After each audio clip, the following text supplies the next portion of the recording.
Hey you guys, welcome back to my channel. So thank you all for tuning in to the last video and all of the love and well wishes about my delivery and about welcoming our beautiful bundle of joy.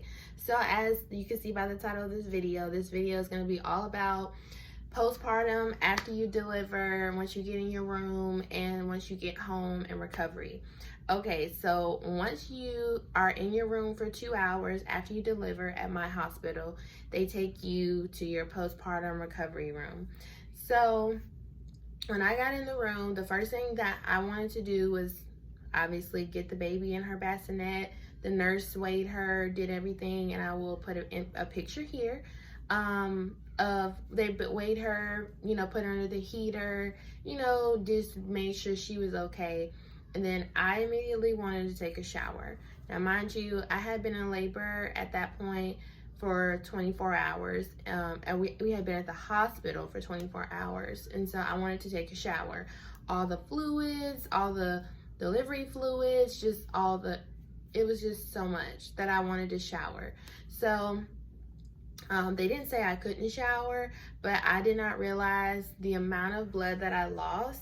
When I went to take a shower, it was just blood everywhere to where I was able to shower and I felt clean and I felt a little bit like myself. Like, okay, like I feel clean.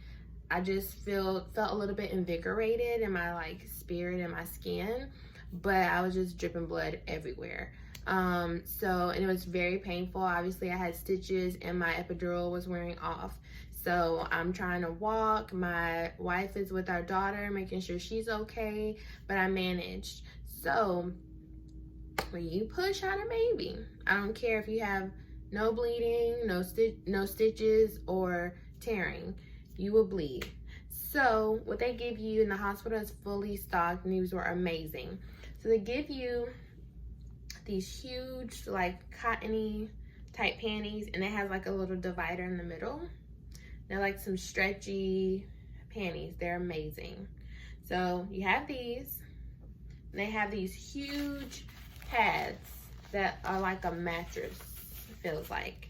So you take it, you put the pad in the middle of these stretchy panties. So it looks like this. Obviously it'll look a little bit better, but so it sits in the middle. You have your stretchy panties. You put this on. Now they do have some little bitty in the hospital. They're like pre-moistened witch hazel wipes. Or if you let's say have a hemorrhoid or anything like that, you can put Tux pads right here.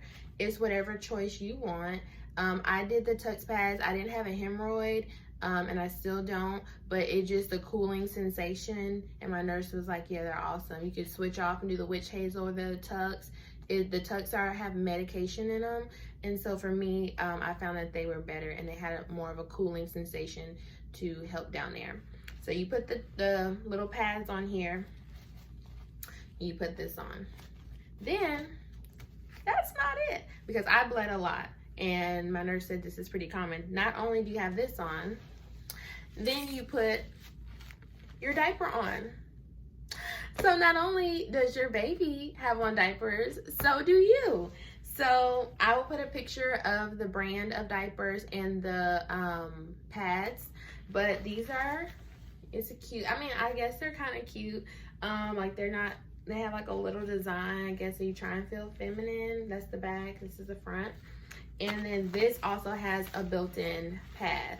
So you have double protection. And then you have all of that on. And then you can put your pants on or not.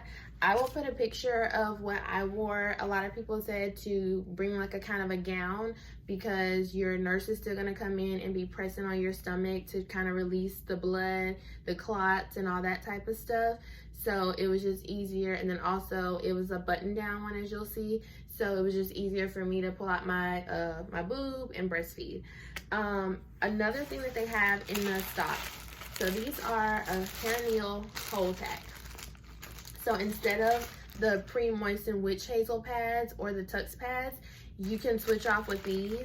And it tells you how to do it. You just break it in half, you shake it, and then it turns like ice cold, and then you put it in your liner instead of this for a second until this dethaws. These are great. It basically kind of, to me, like numbs your vaginal area. And it's just a really, really, really cool ice sensation. I thought when I first was gonna use it, like, oh my gosh, it's gonna be freezing cold. Like, why do I want my vagina to be like an icicle? But it helps so much because you kind of want your vagina numb because you're still in a lot of pain. So it really, really, really helps to have those. And I would switch off. I didn't use them as much. The Tux pads did it for me.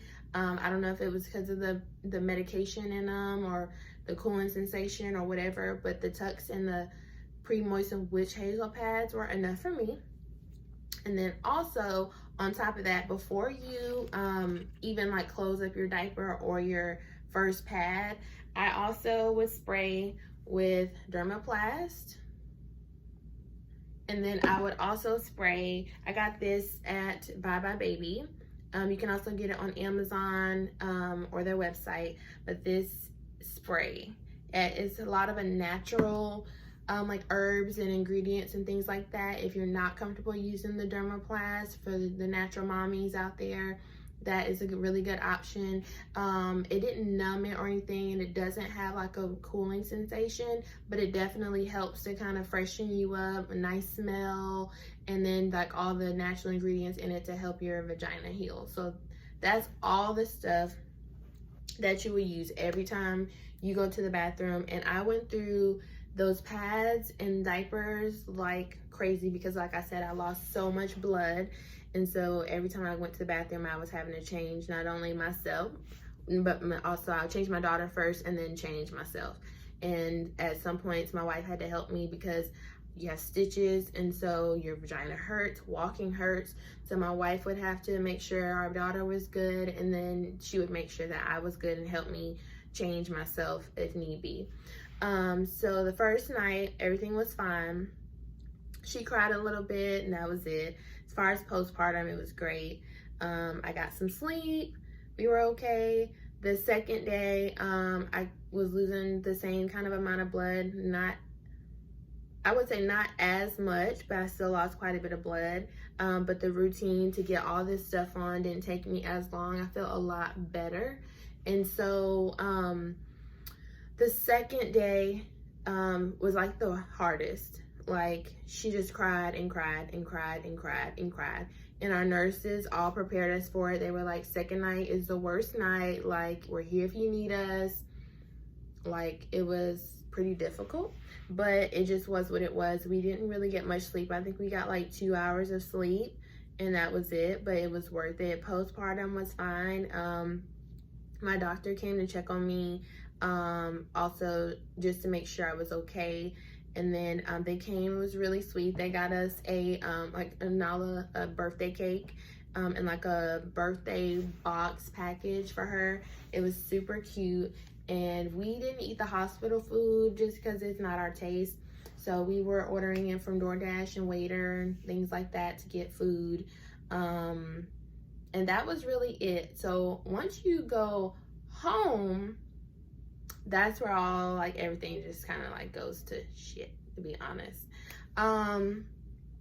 So you keep all this stuff. When you leave, if you have a great nurse, they should tell you pack up everything because you're paying for it with your copay or through your insurance. We literally took every single thing. And then my nurse was so amazing. She gave us like extra. She's like, what do you want extra? I'll go to the closet. She gave us like packs on. I mean, we were so well prepared to leave the hospital. And everything I use the same at home as I did in the hospital. We have like a little step up in our shower, so my wife had to help me get in the shower every time. I did not experience, I know a lot of new moms were telling me like there'll be days where you don't shower or you'll go 3 or 4 days without the shower. I have not experienced that. I had my wife present, so while I shower, she would be with the baby.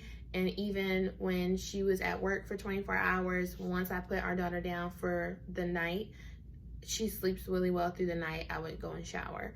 So just try and get some help and see. It really helps you to feel like yourself, because when you're just so caught up in like mommy mode, and you're not showering or taking care of yourself, you can really easily slip into the baby blues or postpartum depression. So that is it as far as postpartum care. As far as any side effects, your hormones are going back to normal. Obviously, I have not lost my baby's stomach weight. So I am like really insecure about my stomach right now. As I had a little bit of stomach before I was pregnant, but obviously now I have a bigger stomach. And so getting back into the workout routine, if y'all have any tips, leave them down below or hit me on my social media. That is the most insecure thing I am about. I also didn't have stretch marks when I was pregnant, but for some reason, once I delivered and my stomach shrunk, I have a lot of stretch marks on the front of my stomach because my skin stretched so much my last month of pregnancy. So I'm using bio oil on it and shea butter, and that is reducing a little bit. Another thing nobody told me about is your edges. They trickle and they leave. I had braids, as you guys saw in my video. When I took my braids out and washed my hair, I immediately broke down crying because my edges were gone. So you have to learn to style your hair in a way that is flattering to your edges.